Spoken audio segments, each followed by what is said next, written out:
Hola, un gusto saludarte. ¿Qué nivel de confianza tienes con Dios?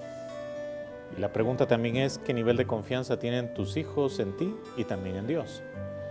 El nivel de confianza de nuestros hijos se basa en el nivel de confianza que nosotros también tenemos en nuestro Dios. Ellos están mirando constantemente lo que hacemos en cuanto a las finanzas, al tema de las relaciones interpersonales, al trabajo, para ver nuestra reacción con respecto a las situaciones que estamos viviendo. También ven si nos enfermamos o no y cómo pasamos por la enfermedad, si realmente nuestra confianza está volcada en Dios o en las cosas. Por eso es que la Escritura tiene un pasaje interesante con respecto a la confianza que nosotros debemos tener en Jesús. Miren aquí, la palabra de Dios nos dice que Jesús había estado predicando y después de predicar, Él se fue a orar y los discípulos descendieron y se fueron en el barco. San Mateo capítulo 14 y la palabra de Dios indica también en el versículo 25 que cuando era lo más oscuro, el momento más difícil en el mar estaba terriblemente moviéndose, el viento era contrario y en el momento oscuro ven una imagen a lo lejos y era Jesús caminando sobre el mar. Y todos gritaron un fantasma. Esto es interesante porque ellos habían pasado ya mucho tiempo con Jesús y no lograron reconocerlo en el momento que debían reconocerlo. Y Jesús caminaba como un fantasma, entre comillas, pero no era un fantasma, era Jesús. Y al llegar a ese lugar, ellos gritaban de miedo y Jesús, alertado por el miedo que ellos tenían, les dice, tengan ánimo, soy yo, no teman, aquí estoy.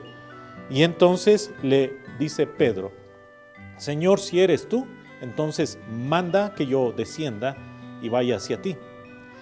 Aquí hay una cosa interesante, ¿no? Porque Pedro era un hombre pescador. Él su vida la había dedicado al mar, conocía muy bien los barcos, sabía cómo eran, tenía un nivel de conocimiento grande y su confianza estaba puesta en el barco. Pero él no sabía nada acerca de caminar sobre el mar. Él sabía sobre los barcos y cómo pescar, pero no sabía de caminar sobre el mar. Y Jesús le dice ahora, ven, desciende Pedro, camina hacia mí. Y Pedro desciende del barco y comienza a caminar hacia Jesús, pero sus ojos se distraen y entonces se comienza a hundir. Porque claro, Pedro sabía del barco, pero no sabía caminar sobre el mar. Y cuando sus ojos se desvían de Jesús, entonces ahora él comienza a hundirse. Pero Jesús extiende su mano, lo saca, lo rescata y lo salva. Y por eso cuando Jesús y Pedro vuelven al barco, miren el texto, Mateo 14:33. Entonces los que estaban en la barca se acercaron, lo adoraron diciendo, verdaderamente eres Hijo de Dios. Su confianza volvió a crecer. La confianza nuestra, ¿cómo está? ¿Dónde está cimentada? ¿Dónde está arraigada? ¿Dónde se encuentra? Pedro confiaba en sus propias habilidades, en lo que él era como un ser humano y sabía que él podía vencer y podía alcanzar. Pero en cuanto a caminar sobre el mar, es decir, dar el paso, colocarse en las manos de Dios, de eso Pedro no tenía mucho conocimiento. Y ahí vemos nosotros a un Jesús llamando y colocándonos en el lugar donde deberíamos estar si confiamos en su mano, en su llamado y en su poder. Nuestros hijos deben aprender a confiar en Dios en la medida en que nosotros también confiamos en Dios. Las situaciones son difíciles, cierto es. Las cosas que vivimos no son tan agradables, pero debemos aprender a colocar todo nuestro corazón, nuestra confianza en el Señor. Que el día de hoy puedas confiar más y más en el Señor.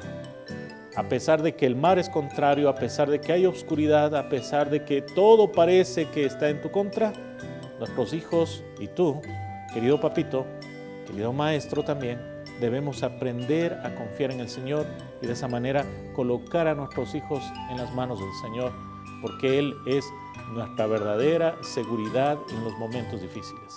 Que tu fe y tu seguridad sea en las manos del Señor. Que Dios te bendiga.